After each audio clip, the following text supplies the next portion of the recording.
Many of the best footballers of all time have one thing missing that leaves them short of the perfect career. For example, Lionel Messi has never won an international trophy, Pelé never improved himself by playing in Europe, and Diego Maradona never won the European Cup. But there is one man who, without a doubt, does have the perfect career. In his 18 years of playing football professionally, Gerd Muller took virtually everything that was on offer, scoring over 700 goals and winning every honour available to him. He is one of the greatest players to ever play the sport, but for some reason doesn't get spoken about as much as other players who have achieved less. But he had a career that is the envy of all that have ever played the sport. This is a story of Gerd Muller, the complete striker.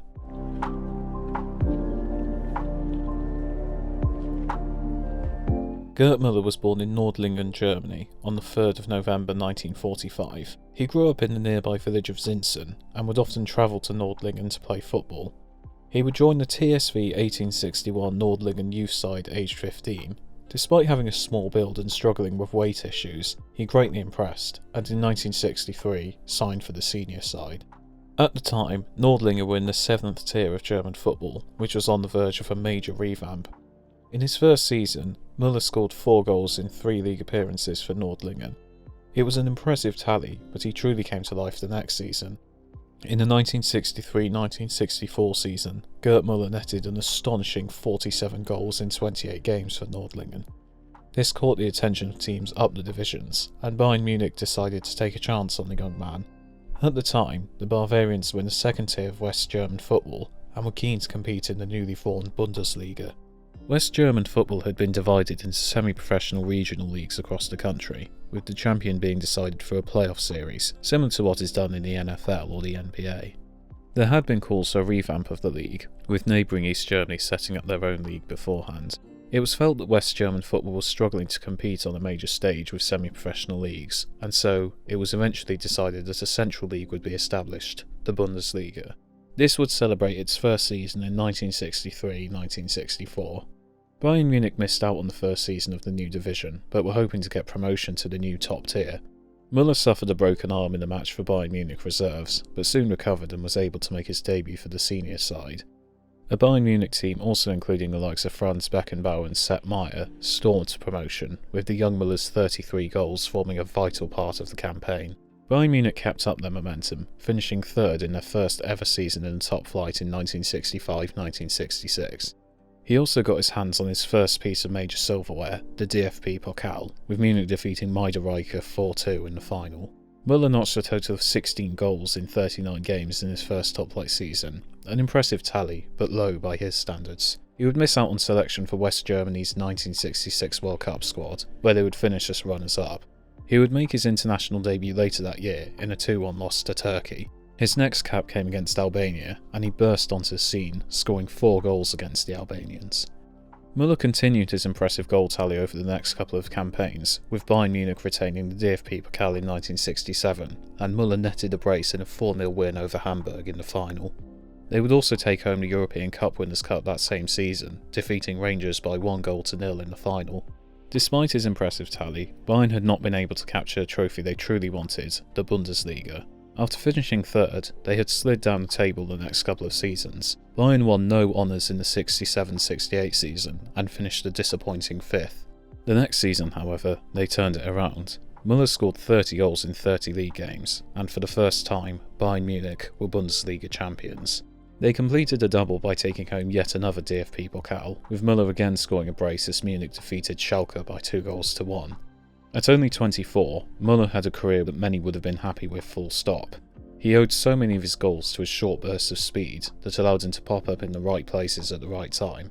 He depended on his speed and agility to pop up when a chance was there, defeating other players to the ball. Even Franz Beckenbauer admitted he couldn't keep up with Muller in training. But there was plenty more that he needed to do. He had finally established himself in the West Germany team, and they went to the 1970 World Cup in Mexico, hoping to go one better and take the trophy home.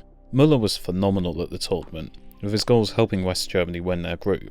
The draw for the knockout stage was written in the stars, with West Germany being drawn against England in the quarter-finals, a repeat of the final 4 years earlier. It was always going to be an intense encounter, but things did not start well, with Alan Mullery heading England into the lead in the 31st minute. England doubled their lead shortly after half-time, with Martin Peters, who scored against the West Germans in the final, squeezing the ball past Sepp Maier.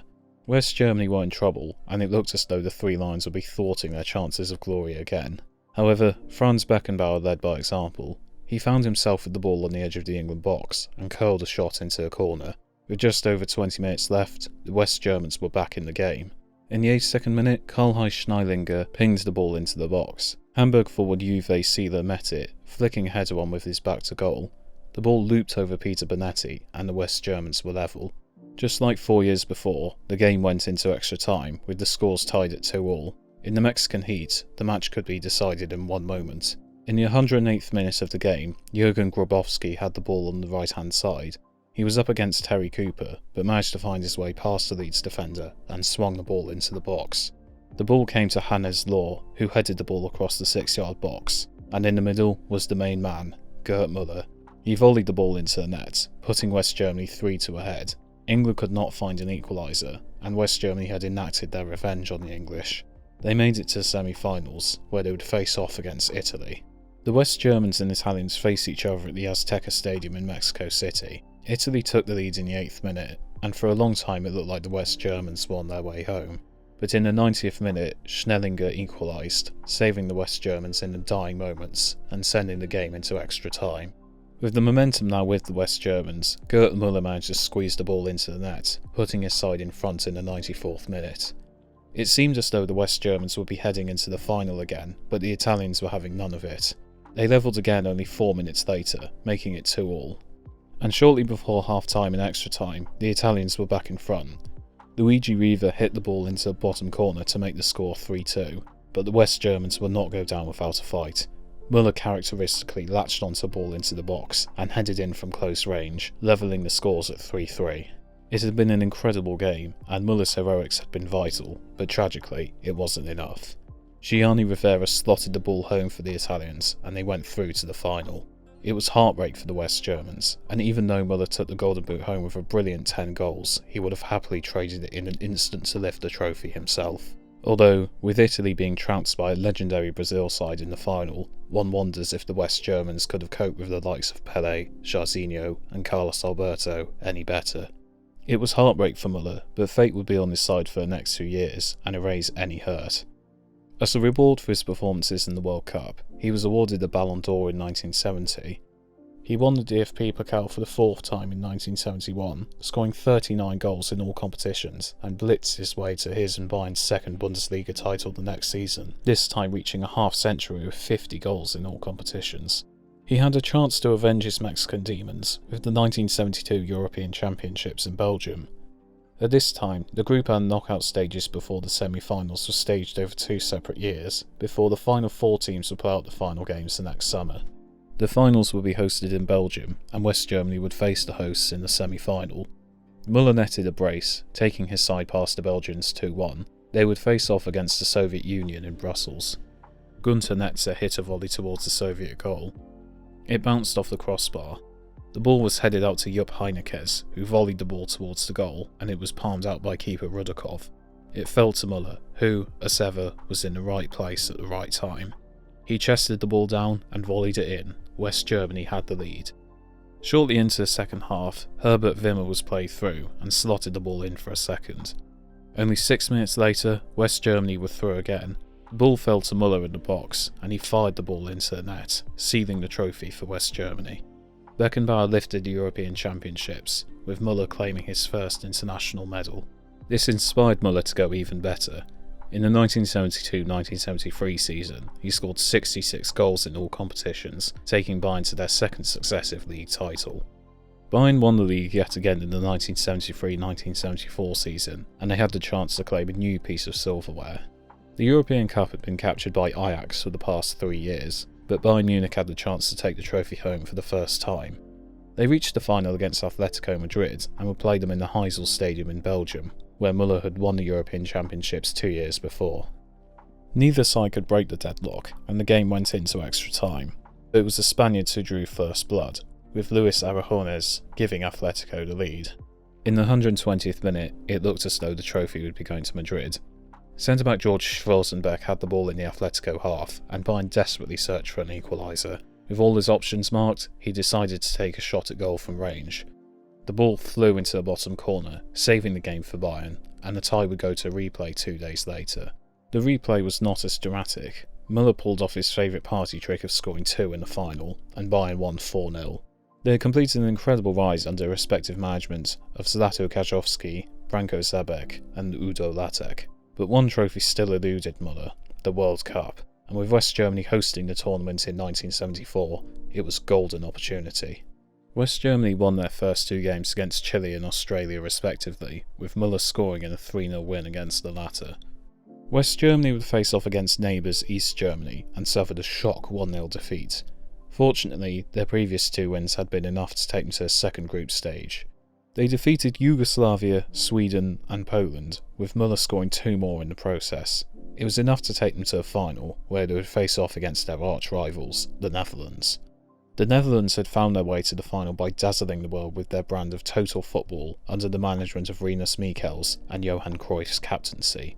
It was going to be an extremely difficult task for Muller and his teammates to face. The game started disastrously for West Germany. Moments into the game, Johan Cruyff ran with the ball towards the German half and into the box, where he was brought down by Uli Hoeneß. Johan Neeskens took the penalty and fired the Dutch into the lead. West Germany were behind before they had even touched the ball. It was a disaster, but the Dutch soon shot themselves in the foot, with half their team wishing to humiliate their rivals and the other half sticking to the original game plan. West Germany took advantage of the split. German winger Bernd Holzenblind was brought down in the box, and a referee pointed to the spot. Muller's teammate Paul Breitner stepped up and placed the ball into the bottom corner, levelling the scores. West Germany now had confidence and pushed to take the lead. In the 43rd minute, Rainer Bonhoff had the ball in the box and squared it to Muller. Muller tried to control the ball, but it bounced off his foot and went behind him. Having seemingly messed up the chance, Muller adjusted himself and moved himself back towards the ball. He managed to get a shot away, and the ball trickled into the corner. West Germany were in front, and it was half-time shortly after. The teams emerged for the second half, keen to settle the tie. Muller thought he once again had a brace in the final, but his goal was ruled out for offside. The Netherlands also had chances, and West Germany were denied a penalty. But the final whistle soon went, and West Germany were world champions for the second time. Muller had completed his sweep of various honours in a perfect manner, scoring the winner in the World Cup final. His goal also took him to a total of 14 World Cup goals, which took him just above Just Fontaine's record and stood until 2006. He retired from international duty the next day with an unbelievable tally of 68 goals in only 62 games. He continued his impressive scoring tallies and would help Bayern Munich to a three-peat of the European Cup, winning again in 1975 and 1976, scoring in the former final against Leeds. He would go on to win the nominal Intercontinental Cup for Bayern in 1976, but this was to be his last honour for the side. He would leave Bayern Munich in 1979, finishing his playing career in America for Fort Lauderdale Strikers. Whilst not being as prolific as before, he still scored 40 goals in 80 games for the American side. He retired from football for good in 1981, with a grand tally of 722 goals in 778 games. Sadly, Muller's good fortunes left him after retirement.